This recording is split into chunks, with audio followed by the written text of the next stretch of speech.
Welcome to Into Action, brought to you by Touchstone Recovery Center. This week, we're talking to Sandra Gale. Sandra's a good friend of mine. She works here at Touchstone, and she's a woman in recovery.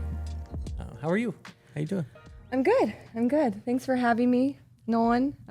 This makes me kind of nervous to do, lights, camera, action kind of thing, but super grateful to be here, ready to get this started. Good, well, welcome. So typically on Into Action, we talk about our recovery story, what got us into treatment, what keeps us sober today, and then I might have some random questions for you as well. Okay. But so I know you pretty well, but I don't know a lot about your addiction. The whole time I've known you, you've been sober. You seem to have your stuff together pretty well. And so I'm curious, like, how long did you struggle with drugs or alcohol, and what did that look like? So I have been actively using alcohol since I was 12 years old, and I'm about to be 39. So for a good amount, 30 years. 30 years, I struggled for a long time. And my alcoholism started with my parents drinking, and we were raised where you kind of were just given beer to taste it, and if you didn't like the taste, or if you liked it, you could have it freely whenever you wanted. So my addiction was cigarettes and alcohol at a young age. I didn't ever believe that I was an alcoholic because my family was struggling with other addictions like heroin and meth. So I was always like, if you drink alcohol, you're not an addict. You know what I mean? I don't have a needle in my arm. I'm not smoking out of a crack pipe. And I was just a productive person in society. I worked. I had a family. I never ever thought I was an alcoholic until, that moment when I realized I went 4 years without ever having a day sober. And I was like, I think I'm an alcoholic, And Did you have a lot of consequences that built up in your life, or was it just like one day you just realized, shit, I have a problem?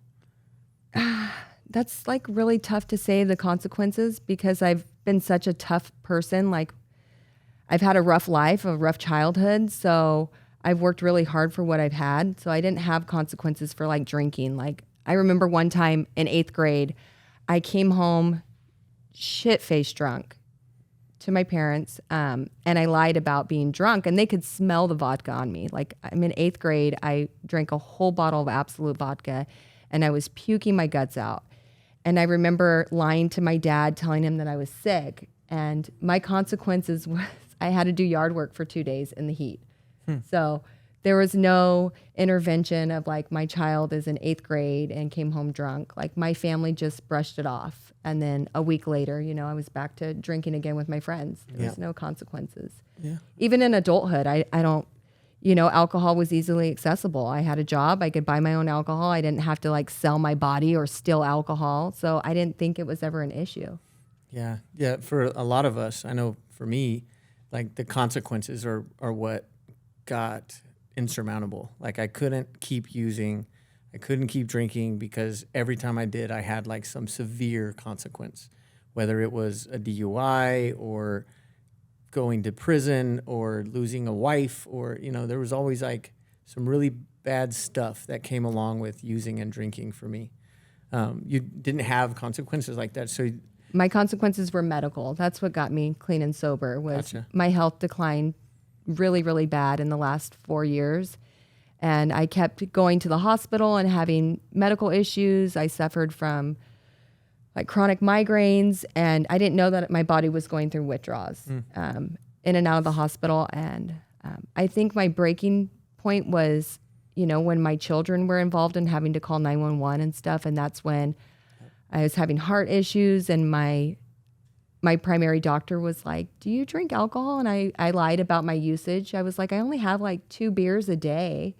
And I was drinking a 30-pack of Coors Light a day, Yeah, we tend to minimize. Minimize, because we don't want to be judged, you know what I mean? No, God forbid. No, God forbid. Which I think is kind of ironic, right? We, at least in our recoveries, we're we value honesty, and we know like if I can't tell you the truth about it, maybe I shouldn't be doing it. Yeah. And it's kind of odd that while we're active in our addiction, that's our go-to, is to minimize and to lie and to pretend we're someone we're not. Yeah. Because I mean, I guess really what that tells us is deep down we know that there's something wrong, right? So it's like maybe that's the first step. And I've said this to family members before, where I've said like, well, they're lying because they know it's wrong. At least, like at least they're not saying, yes, I drink 30 beers a day. Deal with it. Like that's me. I'm going to be me. F you. Yeah. Because that would be a hard person to get to change, right? So I guess it makes sense that we minimize it and we lie. Maybe that's the first step in like making the change, you know? Yeah. Minimizing, because, you know, when you look back, it's like, yeah, I only had like 2 beers that one night, or I only had 2 beers. But when COVID hit, you know, the whole society was like, you know, there's going to be no alcohol, no groceries, no toilet paper. And so I just remember going out and buying every 30 pack of Coors Light that every CVS had, thinking that I wasn't going to have alcohol. Wow. And I remember we bought like, I want to say like 20, 30 packs, and they were gone within 6 days. Gee. Yeah. That's a lot of beer. Yeah. I think that's when I realized, I was like, wow, okay, how am I going to survive if I don't have alcohol while we're quarantined in this house? Yeah. And that's So minimize my severity there. So, well, thank God you realized that there was an issue, and Yeah. the health problems didn't take you out. Because I think a lot of people underestimate alcohol, and you know, we know this from working in treatment, but alcohol and benzos are the only things that can kill you when you are likely to kill you when you detox from them. And you feel like you're dying. Yeah. Yeah. Yeah. And I underestimated it because I never drank on a daily basis, really. At least that I can remember, because I would black out when I would drink. But I usually didn't drink on a daily basis. So I never went through the alcohol detox. But like seeing it firsthand, working in treatment, it's severe. And it's one of the hardest things, if not the hardest drug to stop using, because it's socially acceptable. Mm-hmm. Everyone does it, like weddings, funerals, football games, barbecues. People drink. That's what we do in America, and it's hard to get away from it. Yeah. And so until you're like really solid in your recovery, it's hard to stop drinking, because you drive by a liquor store every 2 blocks in Fresno. It's on every social media platform too. Yeah. You know what I mean? It's everywhere. And then family, that they drink too. You know, just because you're not drinking, then they question you. Well, why aren't you drinking? You know, you have to, you know, in your addiction, I've tried a few times where I would go on like a dry run where I would like, okay, I'm not going to drink for 30 days, but then I would pick up another habit. You know what I mean? Sure. I would drink non-alcoholic beers, you know, but I'd still develop that habit of having something to be in that social environment with, you know, like family functions and stuff, going to the beach or getting off of work and having something to wind down with, you know what I mean? It was really hard to accept that alcohol was my drug of choice, you know, because most people, you know, it's everywhere. It's everywhere. And you touched on it just now, like if you don't drink, you have to explain that to people. Mm-hmm. You know, no thanks, I don't drink. You know, even at a wedding, everyone's drinking champagne. I'll take apple juice or cider or whatever the heck they give us, right? But if you don't use heroin, you don't have to explain that. Like nobody says, well, why don't you use some heroin today? Yeah. Come on, get with it. Yeah. You know, but alcohol, you have to justify it. You have to say, and it's humbling. It's a humbling thing to. It was hard at first, at least for me. I don't know if it was like that for you. To find the courage to actually say like, you know, no, I don't drink. I struggle with, you know, alcohol. That was really, really hard for me and my family to accept. You know, at the time when I got clean and sober, I was married and I had 2 young kids, you know, and they didn't know what that was. They thought it's okay for mommy to have a few beers. They didn't see me as being a complete mess. You know what I mean? I was sleeping all day. I was not working. I couldn't get out of bed. I was in and out of the hospital. And I wasn't a belligerent drunk. I wasn't a blackout. I just drank just to stay living. If I didn't drink, I was dying. I felt like I was crawling out of my skin. Yeah. So it was really hard for my family to accept that, Yeah. Yeah. It's, I guess it takes a while, and it took a long time for me to know that, like, I'm better without it. And that's a line I'll use if somebody offers me champagne at a wedding or asks if I want a beer. I just say I'm better without it. And that's 100% true, because I'm assuming a lot, but I assume you're better without it. I'm much better without it. And then because I know what I was like drinking, and it was embarrassing a lot of times. It very embarrassing. I'm very grateful that I'm not there today. You know what I mean? It's one day at a time. Yeah, definitely. So I know you went to treatment at My Time Recovery, I did. which is our sister facility. We love My Time. Tell me about your treatment experience. So it's really funny. I actually Googled how to get sober in Fresno. I was thinking that I was going to find a pill that I could buy online that you just take, and that I was just had to be somewhere away for the weekend. And when I Googled how to get sober, My Time Recovery populated, a few other treatment programs populated, but I looked at this picture and it was a fire pit outside and it had chairs around it. And I was like, that seems like a great idea. It's October. It's kind of cold outside. Like, I can go and sit around a fire and just kind of like, self-reflect and have like a wellness retreat.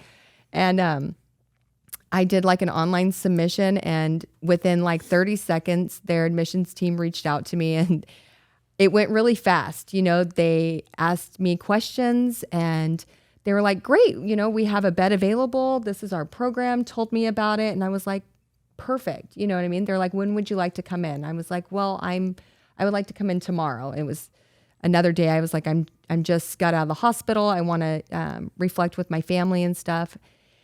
And when I admit, it was the most awkward experience that I've ever done, because I'd never been to treatment. I didn't know what to expect. I came to this private residential home in a beautiful neighborhood, and I walked in and there was 5 other individual strangers that I had no idea who they were or what they were there for. And, staff greeted me and they asked me lots of questions, took my vitals. And that's when it hit me like, wow, I'm really sick. Like, I was physically sick. From the alcohol withdrawal? From the alcohol withdrawals. I was on day 2 of no alcohol. That was the longest that I've ever been without alcohol since, probably about a good 2 years solid. Mm-hmm. And it was scary. That moment I realized, I wasn't going to see my family. I wasn't going to see my husband. I wasn't going to have my phone. My kids, they were getting home from school. My admission was at like 2:00. And like, I just was very impulsive because we're addicts. And I just like threw myself into something that I had no idea what I was getting into. But I think that's where the compassion that I give to other people is like, they were just so amazing. They were so loving. My nurse like took care of me. Her name was Lori. We actually work with her, now, and, answered all these questions and made me comfortable. And I just slept for like 3 days straight. Yep. You know what I mean? And, I got some really good therapy though. The therapists that were there at the time that I needed them, I was able to process a lot of addiction trauma that I never, that I just blocked out. I'd struggled a long time with addiction, and it's kind of a blur to me now because I don't try to block it out, but I just remember the feeling of feeling so safe that that nothing could happen to me. Like, this is exactly where I was supposed to be. This is where I was supposed to be doing. And that it was the first time that I could be completely selfish. Like, I didn't have to worry about being a mom. I didn't have to worry about being a wife. I didn't have to worry about being an employee. I just had to worry about Sandra and who she was. Yeah. And start the healing process. Yeah. I think that's hard for a lot of us to like check out and to realize we need the help. We're the ones we need to concentrate on. Yeah. I mean, we see it all the time where someone will admit into treatment and then they're worried about everything else, like except getting better. And that's, I think that's a huge roadblock for a lot of people to get over, is to know that they're no good to their family without sobriety. They're no good to their loved ones, to their job, to their whatever commitments they have, if they don't concentrate on themselves and get better. Yeah. And that was one outlook that I had was, if I don't get the help I need right now, I'm not going to be good to any my kids. I'm not going to be a mother. I'm not going to be here on earth. So if I take this small sacrifice, and me going in, I thought I was only going to be there for 5 days. Little did I know that I was going to do 30 days. But, that small sacrifice that my whole family made, we all came together and like my kids were taken care of. Bills were paid. It was very tight, but when I was finally honest with everybody, I think that's what made us all, really be like, okay, Sandra is really sick. Like Sandra needs this. Like we can all come together and make this happen. And it was the best decision I ever made. I've thought about alcohol, I've obsessed about it, but I replayed like that first week and how devastating and how sick and tired I was of suffering that I don't ever want to go back to that. I know that after you got out of treatment, or at least inpatient treatment, you continued with outpatient, correct? Yeah. What was that like? Outpatient was, that's like, do you know that feeling like when you go to your first day of school, okay? The first day of school is terrifying. You're meeting all these new people, but the second day gets better because then you start making these friends. And then like the first week, it's like, like the honeymoon stage, you know what I mean? You make all these new friends. You're a cool new kid, Sandra. And you're a new person. You're not the person you were 30 days prior. You're not the person you were yesterday. And you keep growing into this new individual who is getting all these like really cool communication and coping skills. And like, you're just on this like pink cloud and you feel great. But you're feeling these feelings that you've never felt before, which is terrifying because then you're like, what is this? I don't like this. It's kind of like the Grinch when he gets like his heart starts beating, you know what I mean? My outpatient experience was probably the funnest thing that I've ever done in my life. And I've done a lot of fun things, but I met some amazing people, you know what I mean? And they're still my friends to this day in my recovery, you know what I mean? Yeah. So it holds a really special part to me. And my time, I got roomed with addicts that I was able to process with and understand their addictions, because mine was alcohol and benzos at the end. And then I would become friends with opiate users and like to understand that and for me to process because my sister is a heroin addict. So I was able to understand what their addiction looked like. I never got to understand that with my sister. So that was a healing experience for me. Yeah. And I know just from what you've told me, like you're one of the very few that I know that haven't relapsed. It's like, thank God, like from the day you got to my time to us sitting here right now, you have not relapsed. And I think that's awesome. I definitely am jealous because it was a really rough road for me and for most people. And I know it was for you too, but I think once you go to treatment and once you like get a taste of what life can be like without drugs or alcohol, like relapsing it's hard on you. And it can be, people view it as a failure and you gave up on yourself. And, I don't really subscribe to that. I think, failures can also be a learning experience. It's like a lot of times when people relapse, it'll keep them out for a long time. They'll relapse, they'll quit the program, they'll go back out for 2 or 3 years, and maybe they never make it back. Yeah. Maybe they're lucky and they do. But I always encourage people to look at a relapse and use it as a tool and like learn from it. So what went wrong? What emotions were you feeling that made you think that drinking or using was going to fix them? What relationship was bothering you? Maybe you should step away from that one for a little while. Yeah. But yeah, how have you done that? Because I want to be able to teach people how to never relapse. So before I got clean and sober, I had, relapses. And that's kind of what I go back to, you know what I mean? Because I would go through points in my life where I'm like, I'm going to quit drinking. And I would go, a week or 30 days without drinking. And that feeling, I would relapse, but I wasn't active in recovery. Yeah. right now in my sobriety, what keeps me accountable, a big thing is working in treatment. You know what I mean? Like that's something that I need right now in my life is working with other addicts and the newcomers and stuff and going to AA meetings.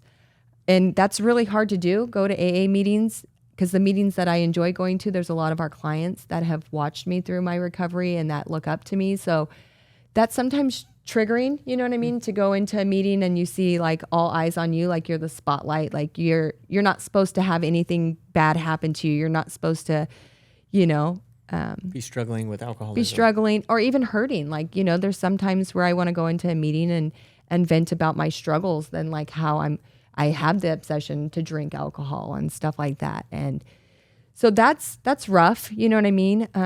My kids are a huge accountability for me. My job, my life, my health. I see relapses happen and I watch people start over. And I think to myself, I don't think I would be able to survive, like physically survive, because I was dying. Yeah. So that I don't have relapse in my story today, but it's there, and I know that it's a part of a lot of people's stories, and I don't judge on it. You know what I mean? I actually appreciate it, and I have like so much respect for an individual that that they don't stay out. Like they call me and they're like, Sandra, I fucked up. Like I drank. And that love and compassion that we give them, and reminding them that it's okay. You know what I mean? Like this is part of it. You know what I mean? And this is the tools that we give you is to reach back out to us and, you did that. Admit that you fuck up and, and start over. And it's not starting over. It's just a little step that you're taking a different path. And that was all supposed to happen for some reason, it's out of our hands. It's not our plan. It's God's plan. So you have a sponsor, you go to meetings.